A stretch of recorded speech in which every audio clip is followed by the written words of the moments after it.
sponsored by Patreon. If you're looking for exclusive content, after dark content, podcast episodes, and other features, please look at subscribing. Subscriptions are low as $1.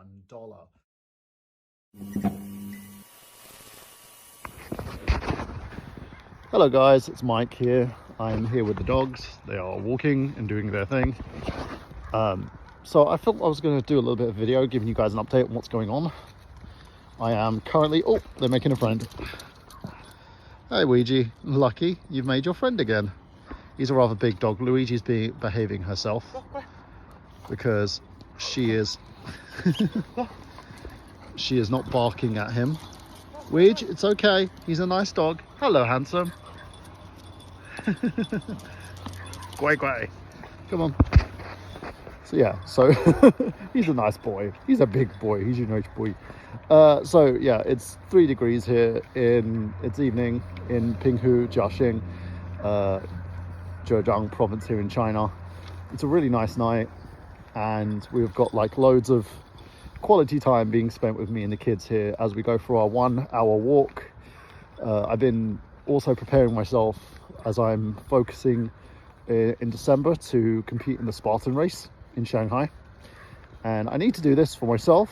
It's a combination of everything that I've been pushing myself to do, because as most of you know, I was diagnosed with diabetes, and because I've been diagnosed with diabetes, I've been pushing to lose as much weight as possible. I've got myself down to about 12.45 stone, which is around about 160 pounds, I think, for you Americans out there. For you Chinese, it's 78 kg. So I've been pushing myself to run 10 kilometers, and I'm going to push myself to run further and faster. And a lot of it is because it's not sunny anymore, so I don't swim because the swimming pool is not heated, and I'm not an insane person. The second reason is because I want to prove something to myself. You know, I want to see if this old body, this 40-plus-year-old man, before January, which is my birthday when I turn 42, basically I want to prove that I can do this, and I'm going to try, and I'm going to work hard and see how it goes. Now, speaking of working hard, what I want to do is just talk a little bit about something that happened to me recently. I'm not going to talk about names because I don't want to shame this person because they're one of my students. And secondly, I want to make sure that everyone's happy and everyone's healthy. Now, I work for a private school. It used to be an international school, but things changed because laws and policies have changed. The school itself changed from an international school to now focusing on private education, combining both the Chinese education system and the international education system, specializing in UK education, Cambridge exams, the CIE criteria, etc. So we were talking about that, and I had one of these students. He progressed really well from IG, so that this is like GCSE, and he's now on his AS levels. He's going to be moving on to his A levels. Over the past 2 weeks, his attitude and demeanor started to change, and he once told me a story about what happened to him in public school. How in public school he had to take a year off, and the reason he had to take a year off, he didn't really go into specifics about. He said that the school wasn't a good school, and that's why. I don't believe that at all, because a lot of our students who come are unique in terms of they don't fit inside the bubble which is Chinese education, because a lot of the Chinese teachers do not know how to handle these students. They are different learning abilities, and I believe we're doing our best to help in China's inclusivity policy, and also towards the Salamanca Statement as well, which, if you don't know, the Salamanca Statement gives us guidelines on, as teachers, as schools, as stakeholders, what we should be doing in order to make sure that a child gets an inclusive education. We should not reject anyone, regardless of gender, regardless of sexual orientation, regardless of learning abilities. But we also need to set up systems in place to make sure that these kids are okay, that they can learn with everyone else. The problem that I'm facing right now is China doesn't have certain systems in play. They're left to the parents to deal with.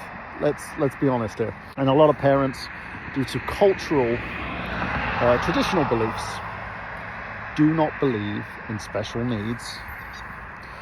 So the student was acting up.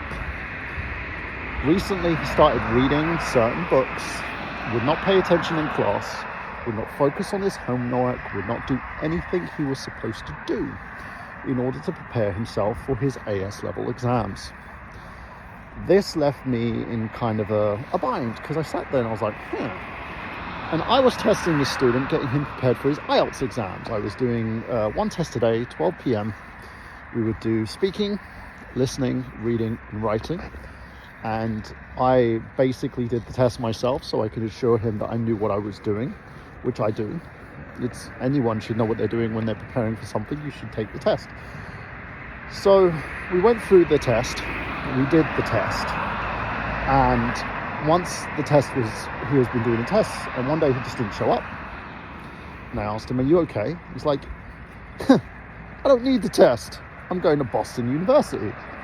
I just looked at him in the face and I said, "Okay, how?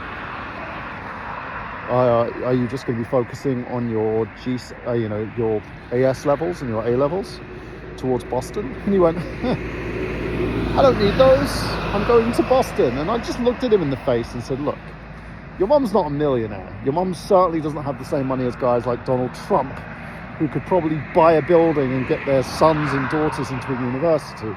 So let's be real here. She doesn't have that kind of money, so that's not going to happen."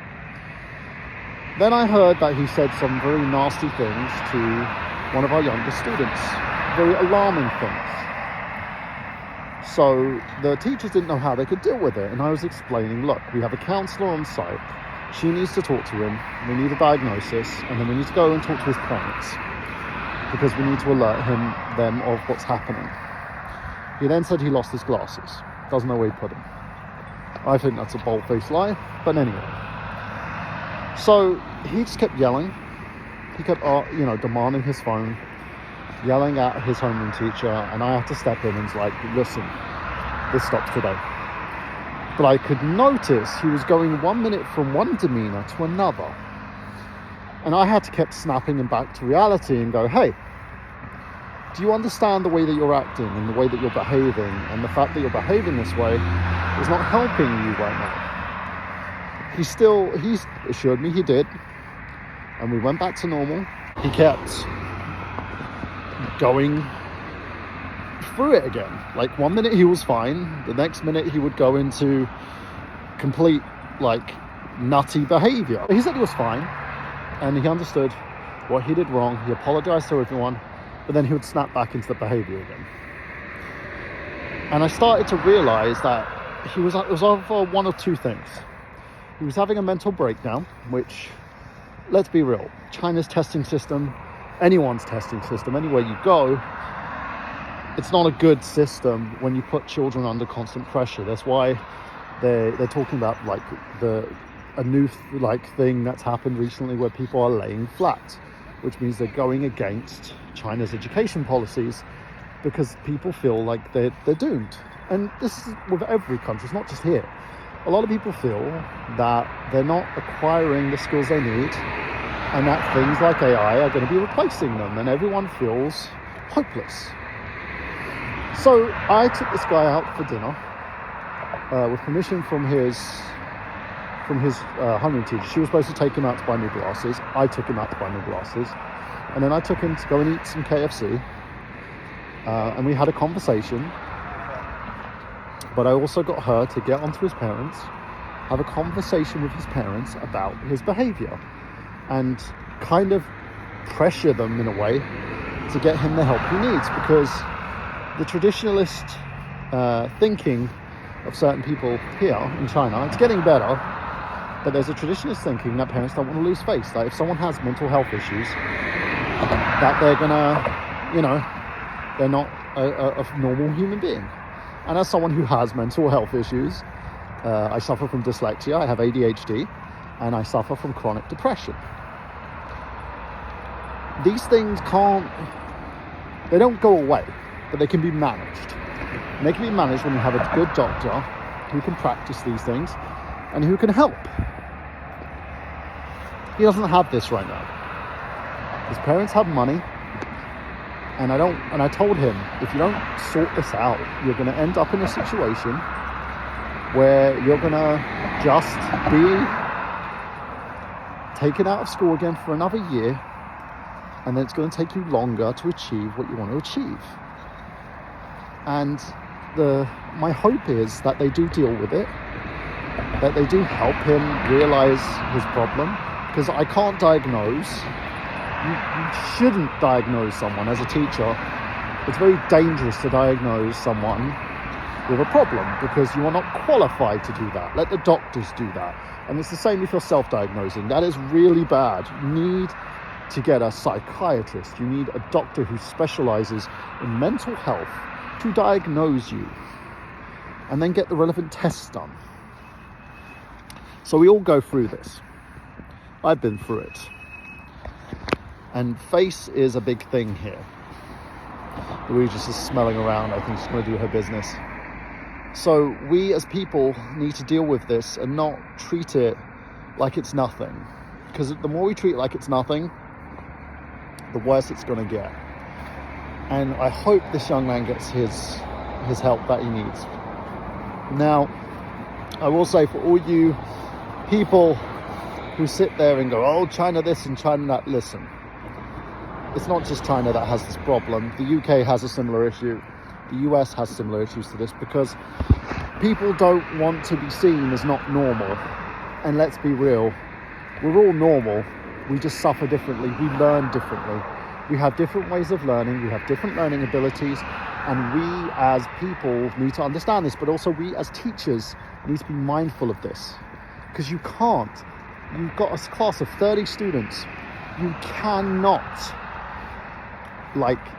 basically treat them all the same. It doesn't work.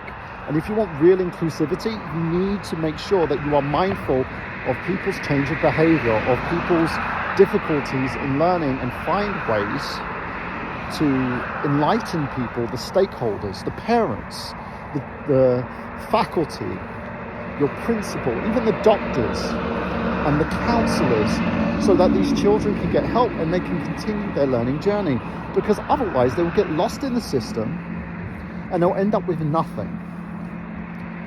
And they'll end up hopeless. Because let's be real, as a parent, you will not always be there for your child. You won't. I'm not there for my daughter right now who has her own issues in terms of her own mental health struggles. I'm not there to deal with these issues. And partly because I'm here. And I don't really want to go too much into the reasons why I'm not there, because a part of it is that, and part of it is due to an issue with my ex-wife, which I don't really want to talk about, because if you have a history with this channel, you would know it anyway. So, as a human being, as a father, as a teacher, it is upon us to make sure that these children don't get lost in the cracks. And the only way we can do that is by helping them, letting the parents know, keeping them informed, and getting the help that they need in order for them to progress. Because let's be real, everyone deserves an education. Everyone needs an education. And for those people on the internet who's like, oh, you don't need an education. What do schools teach you? I'm not going to go more about that, because I hate those people. But let's be real. If someone wants an education and they want to do well in life, they need help with their struggles. We lose so many people over the years because these people don't get the help they need. I never got the help I needed for 35 years. Only when I turned 36 did I seek the help that I needed, and even then the government wasn't really good on it. I got 3 days with a counsellor, and the first counsellor I got was a complete and utter moron who told me that I harshed her mellow because of my mental health issues. Then when I got the help I needed, I focused, I drove myself, and I pushed myself to continue my education journey, and now I'm thriving because I knew what I needed. not everyone gets what I needed and gets the help that they deserve. And people get thrown into a system where they are waiting and waiting and waiting because a bunch of rich assholes think that they don't deserve human kindness. So there. Hope this video enlightens you a little bit more. And it's just me talking about my teaching journey. I love you all. If you want me to do another video, I can not do so many outside, because I usually do the ones outside because I want to just talk about things. Have a great day. Have a great journey. I hope you're drinking water. I hope you're eating food. And just know, I love you, and I'll see you soon.